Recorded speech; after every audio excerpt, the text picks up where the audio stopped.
Sustainable fisheries are, well, they're absolutely crucial for global food security. I mean, just think about it for a second. Fish provide nearly 20% of the animal protein people eat worldwide. That's a huge amount. It really is a massive pillar of the global diet. But today, we're not really diving into how we catch fish, are we? We're looking at what gets lost. Specifically, this growing threat of ALDFG. Right, ALDFG, that stands for Abandoned, Lost, or Otherwise Discarded Fishing Gear. And it's a really key part of the whole marine debris problem, but, it's distinct. Its impact is disproportionately higher on marine wildlife, on habitats, compared to other plastic junk out We're there. talking serious entanglement, animals eating this stuff, long-term damage to reefs and the seabed. Exactly. And it's not just ecological. No, it's economic too, right? Yeah. It hits fishers hard. Definitely. You've got severe socioeconomic harm. Fishers lose valuable gear. They lose potential catch. Plus, this lost gear becomes a hazard, like for navigation. It just adds more pressure on fishing communities who are often already struggling. Which is why this whole issue has, well, it's climbed right up the global agenda. Absolutely. The UN's 2030 Agenda for Sustainable Development, specifically Goal 14.1, commits countries to significantly cut down marine debris, including ALDFG, by 2025. That's a tight deadline. It is. And it means we desperately need good, solid global data to even know where we're starting from, let alone track progress. And that right there is why we're doing this deep dive today. We're getting into a really foundational piece of research. The paper is called Estimates of Fishing Gear Loss Rates at a Global Scale, a literature review and meta-analysis.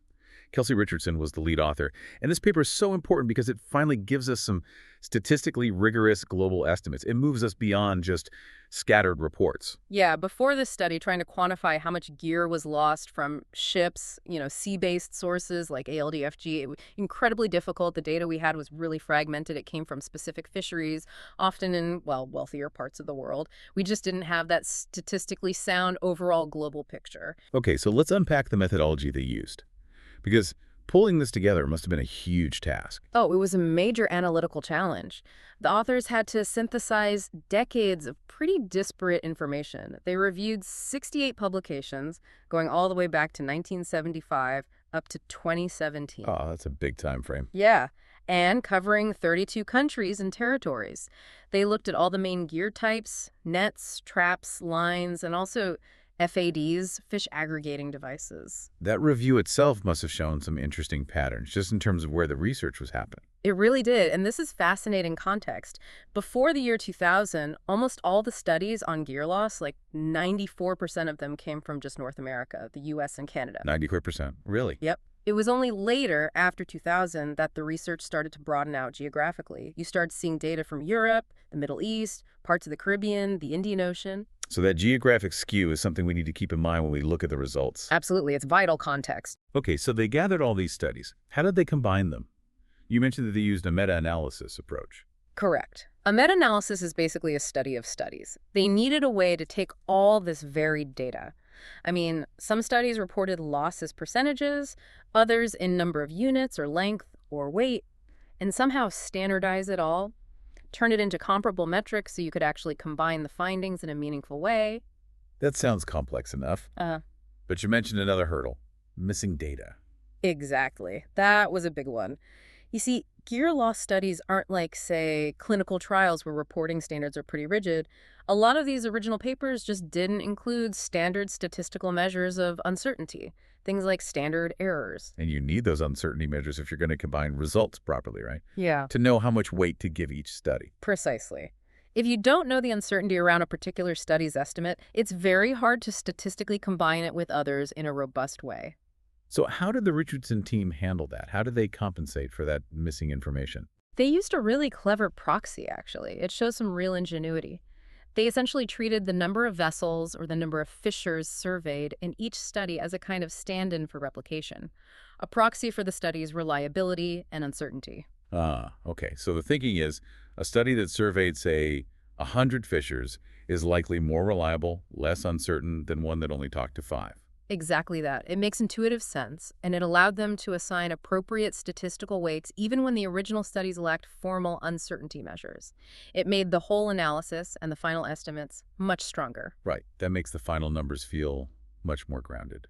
Yeah. It's good to know how they tackled that. Before we get to their final estimates, just for context, you mentioned the raw literature showed huge variations. Oh, massive variation. Just to give you a feel for it, reported net losses in individual studies ranged from basically 0% right up to nearly 80%. 80%. Yeah.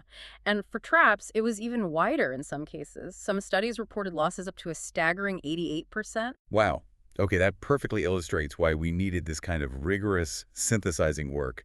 That variation is just too wide to be useful on its own. Precisely. And now, thanks to this meta-analysis, we have that statistically derived global baseline. These are the synthetic estimates, standardized to the year 2017, for the three main gear classes. Ready? Let's hear them. Okay. First, for fishing nets. The estimate is that 5.7% of all nets used globally are lost each year. 5.7% of all nets. Okay. What about traps? For traps, the rate is a bit higher, estimated at 8.6% lost annually. All right. 5.7 for nets, 8.6 for traps.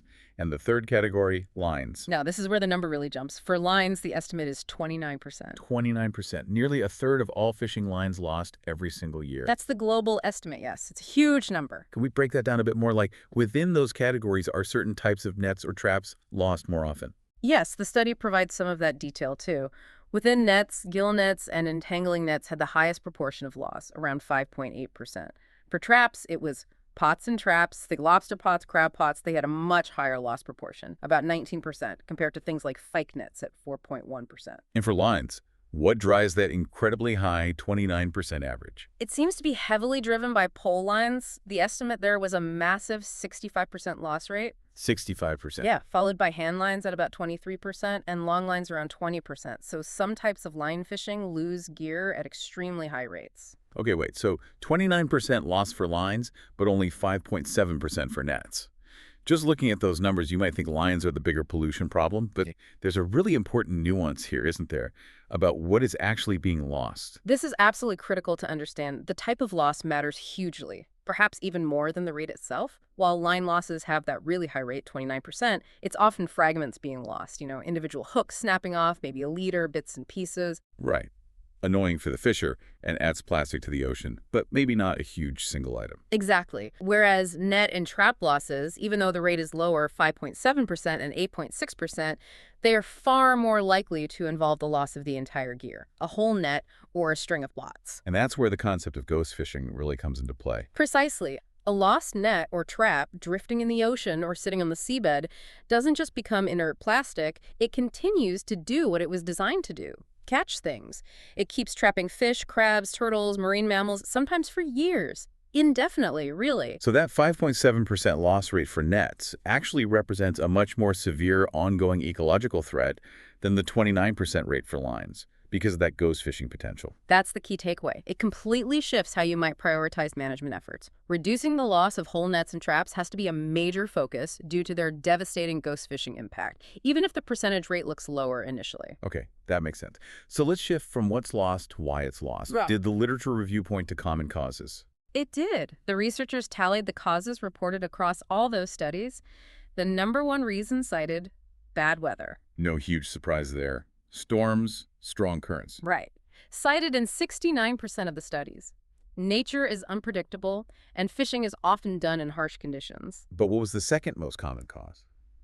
This is really interesting. Very close behind bad weather, cited in 57% of studies, was gear conflict. Gear conflict. You mean like different types of fishing gear interfering with each other? Exactly that. Specifically, conflict between towed gear, like bottom trawls, and static gear, like pots or gill nets set in place, one running over the other, basically. And the third main cause. That was ensnarement on bottom obstructions, rocks, wrecks, that sort of thing, cited in about 31% of studies. The fact that gear conflict is almost as common as bad weather, that really stands out. Because weather is, well, weather. But gear conflict feels like something more related to how fishing is managed. It absolutely flags human interaction, spatial planning, and management practices as central to the problem and potentially central to the solution. Did the study find any other operational factors? Things about how people fish that influence loss rates? Yes, a couple of really important insights emerged. One was about attendance. Nets that were actively attended by fishers showed lower proportions of loss compared to nets that were set and left unattended, passively fishing. That makes sense. If you're there, you can react, right? Yeah. Pull gear if a storm blows up, avoid a conflict. Exactly. You can respond proactively. It points to active management by the fisher themselves being a mitigating factor. What about where they fish? Did the type of seabed matter? It did, and in slightly different ways for nets versus traps. For nets, perhaps predictably, loss proportions were higher when the gear was actually touching the bottom, more chance to snag. Okay. But for traps, interestingly, the loss proportions were highest not on flat, sandy bottoms, but on hard, rocky, or reef bottoms. Really? Why would that be? Seems counterintuitive. Well, think about what high-value species are often targeted with traps. Lobsters, crabs, cuttlefish. Where do they live? Often in rocky, complex habitats. Precisely. So fishers are setting traps in these inherently riskier, more complex environments because that's where the valuable catch is. They might be taking more risks, deploying more gear, trying harder to retrieve snagged gear, all leading to a higher loss rate on those hard bottoms compared to easier, softer areas. That's a fascinating economic driver behind the loss rate Wow. and depth. Did that play a role? It did, particularly for pots and traps. The study found the number of units lost increased significantly with depth. Just harder to get back. Essentially, yes. Retrieval becomes much more difficult and costly the deeper the gear is lost. So if we zoom out again, looking at that whole 1975 to 2017 period, the study observed an overall increasing trend in reported gear losses over time. That sounds quite alarming on the surface. It does, but the authors provide some really important context. They suggest it's likely driven by a couple of factors, not necessarily that fishing practices got universally worse. Okay, what are those factors? First, remember that geographic shift in the studies we talked about? Right, more studies later on came from outside North America. Exactly. And some of those later studies included less industrialized fisheries, perhaps in regions with fewer resources for things like gear marking, tracking, or recovery programs. So inherent loss rates might simply be higher in some of those fisheries included later in the timeline. Okay, so it's partly an artifact of where the research was focused. Partly, yes.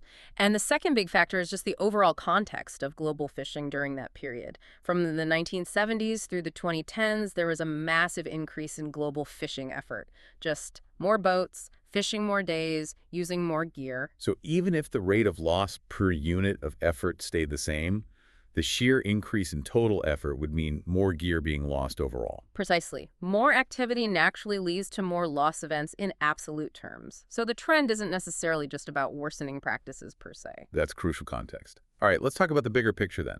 Implications, limitations, we already touched on the geographic skew. Yes, that's a major limitation to acknowledge. While these are the best global estimates we have, they are built on data that heavily overrepresents North America and Europe. We still have major data gaps for huge, important fishing regions, Africa, most of Asia, South America. The picture there is much less clear. And are there gaps for specific types of gear, too? Definitely. The review found that lines, despite that high loss rate, were generally less well documented in terms of detailed loss circumstances compared to nets and traps. And FADs, fish aggregating devices, are another area where data is still quite limited, but hugely important. FADs seem like a really critical area for future research then. Absolutely a priority. You have tens of thousands of these things, especially drifting FADs used in tuna fisheries, deployed every year. Even the estimated loss rate they found for drifting FADs, around 9.9%, translates into a vast number of devices lost annually. And then these aren't just small bits of plastic, right? They can be quite substantial structures. They can be, yeah, often with netting attached. They pose serious entanglement risks, and when they eventually wash ashore, they can damage sensitive habitats like coral reefs. So understanding and reducing FAD loss is critical. What about improving the data for line fisheries, given how high that loss rate is? The paper suggests future work could maybe use proxy data more effectively. For instance, looking at reported rates of hook bite-offs in certain fisheries might give a better estimate of those fragment losses. It could help refine that big 29% number and understand what's really driving it. And looking forward, to make the next global assessment even better, what needs to change in how gear loss is studied and reported? Standardization is key. The authors strongly recommend that future gear loss research needs to consistently report crucial details. Things like clear measures of uncertainty, those standard errors we talked about. Also, reporting the total amount of gear that was actually used during the study period, not just what was lost, and the number of vessels involved. So basically providing all the necessary context and statistical information so studies can be more easily and reliably compared and combined in the future. Exactly. That would make future meta-analyses much more powerful. So wrapping up the findings, this study really provides that crucial baseline, doesn't it? We now have these global estimates: 5.7% of nets, 8.6% of traps, 29% of lines lost annually. Yes, it's a benchmark. And maybe more importantly, the work digging into the variables, things like attended versus unattended gear, the role of bottom type, the significance of gear conflict that gives practical information.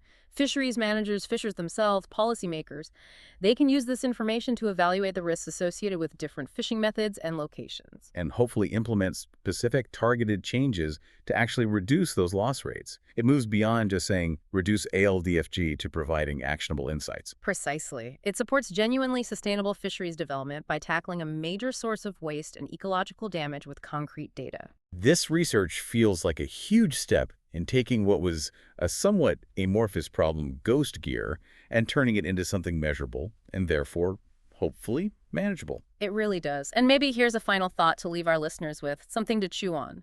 Given that gear conflict, one type of gear interfering with another accounts for over half of all the reported causes of loss. Yeah, that 57% number was striking. It really was. It suggests the problem isn't just about plastic pollution or cleanup. It's fundamentally about coordinating human activity at sea. So the provocative question is, what kind of spatial management tools, or maybe regulatory changes, could most effectively tackle that gear conflict? If you could reduce those conflicts, you'd not only reduce marine pollution, but you'd also directly reduce the economic losses fishers suffer when their gear is damaged or lost. So the solution might lie as much in better governance and economics as it does in environmental action. It points strongly in that direction. Finding ways to reduce gear conflict could be a win-win for both the ecosystem and the fishers themselves.